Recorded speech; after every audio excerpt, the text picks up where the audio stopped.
Hey there, fellow classic comic collectors. As always, I'm Scott Harris King, and today I'm back with another complete run madness. I'm going through my collection still. You can see I'm still in my temporary headquarters down here in our living room. And here's a run that I've reluctantly decided to get rid of.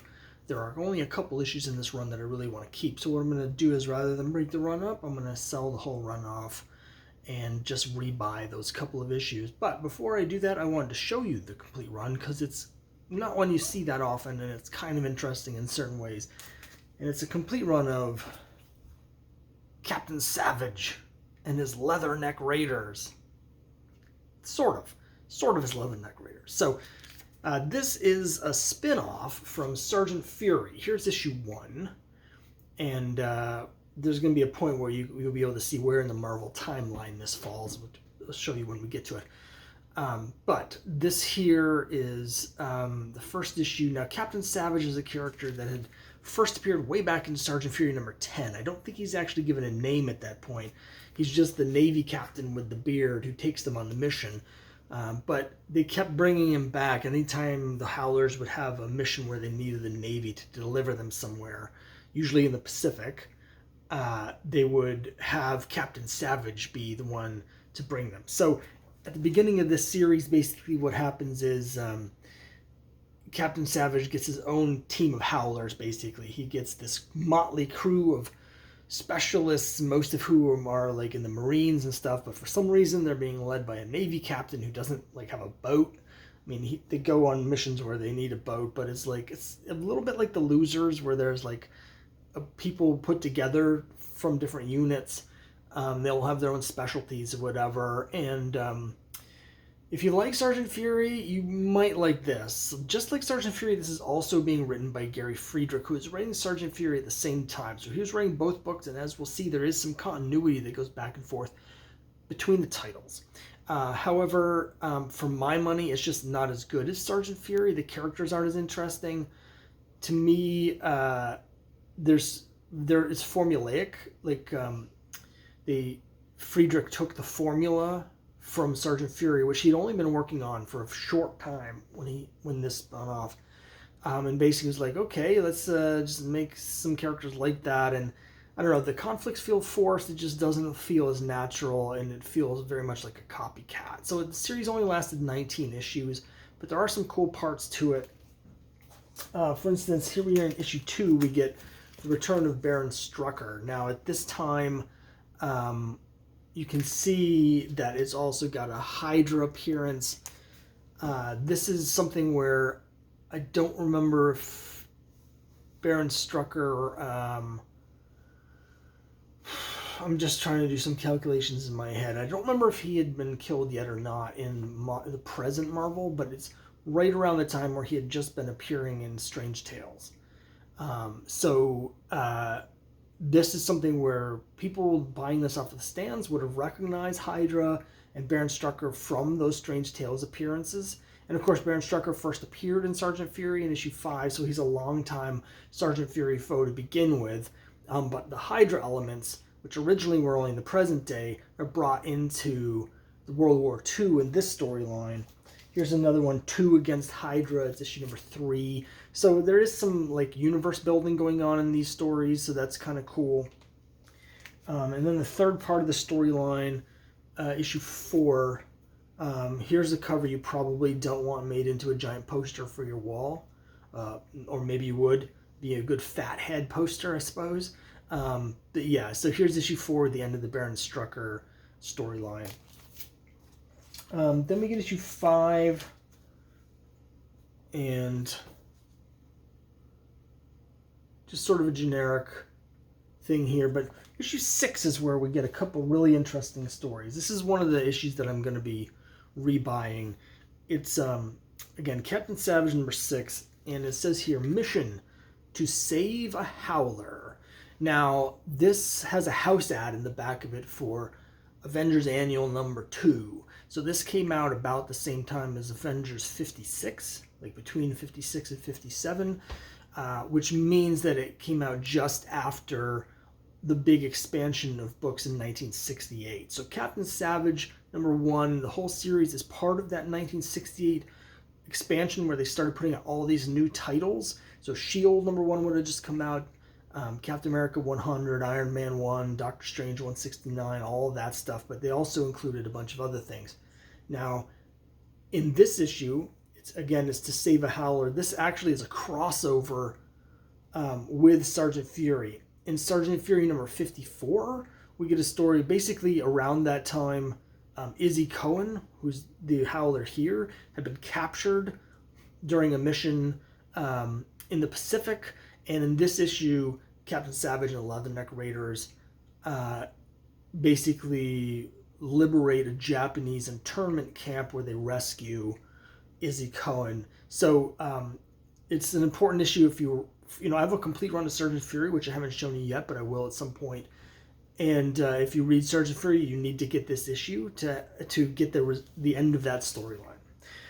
Now, another really cool issue is the next one, #7, because you can see here it says Operation Ben Grimm. Now, this is taking advantage of the fact that at this point in Marvel continuity, where they hadn't really gotten into the sliding timescale because they didn't need to yet, Ben Grimm was a World War II veteran. We had already established in Sergeant Fury #3, Sergeant Fury and the Howling Commandos meet Reed Richards. We know that Ben Grimm is a fighter pilot in World War II, so in this issue, we get a crossover with Ben Grimm before he became the Thing during World War II. So this is a really cool story. If you're a Fantastic Four fan, this is one that you'll want to pick up. Issue 8, Mission Foul Ball. You see, this is an odd one because Captain Savage is in the background inside the building. And then we get some of his characters out here. This is a guy that's Australian. This guy back here is a Native American I think his name is Jay Strongbow. And I'll talk more about him when I get to the end of the series. Big changes with issue 9. Okay, so remember I said at the beginning he's only sort of the Leatherneck Raider. So the first 8 issues, it's Captain Savage, little font, big font, Leatherneck Raiders. So they're Marines. That's what Leatherneck means. It means that it's mostly about the Marines, even though for some reason, again, they have a Navy captain leading them in offshore missions and not really piloting a ship. He's leading away missions. So I don't know. But book was clearly not selling well because next issue we get a bunch of changes.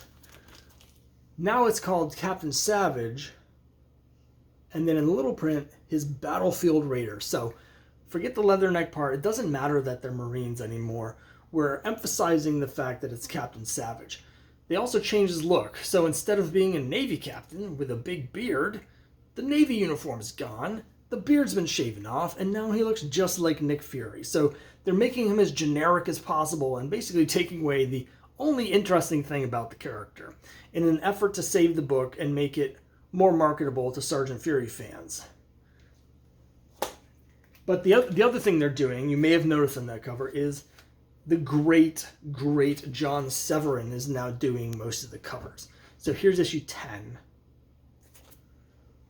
Issue 11, not John Severin, but it does have a Sergeant Fury crossover here. Guest starring Sergeant Fury. What a weird cover this is. We get someone who we're assuming is Sergeant Fury face down is the focus of it, but he's colored in a way so the focus is back here. So the cover's dominated by a giant, face-planting figure. It's just weird. I don't know what they're thinking with this, but I'll be picking this one back up because of my Sergeant Fury collection. We got a couple issues here with covers from Don Heck. I think this is a Don Heck cover. The next one definitely is issue 12.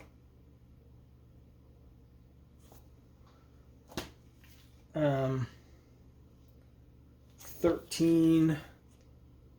And I'm a big fan of Don Heck. It's a little bit weird to see him doing this book. 14.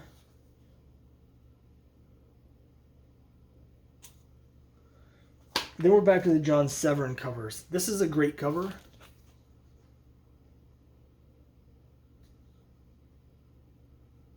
It actually kind of reminds me of some of the covers they did on Call with Marie Severin.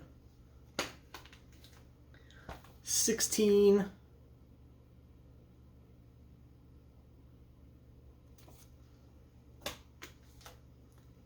17. The book's struggling at this point. It's about to be canceled.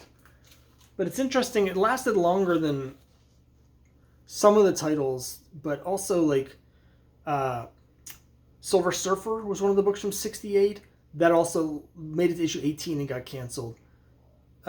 Shield made it to issue 18 and got canceled. Here's Captain Savage, 19 last issue. Captain Marvel was another 1968 edition. It was canceled multiple times, so I don't remember exactly, but I think around issue 18 was canceled. They tried to give him a whole new look with a new costume and a new thing in issue 17, and that didn't work, and that got canceled again. So there's a whole spate of these books. Doctor Strange, 169 is the first issue, 183 was the last issue. So that one was 14 issues. So a lot of the books that they launched in '68, they canceled a year and a half later in a big kill-off as the sales were declining.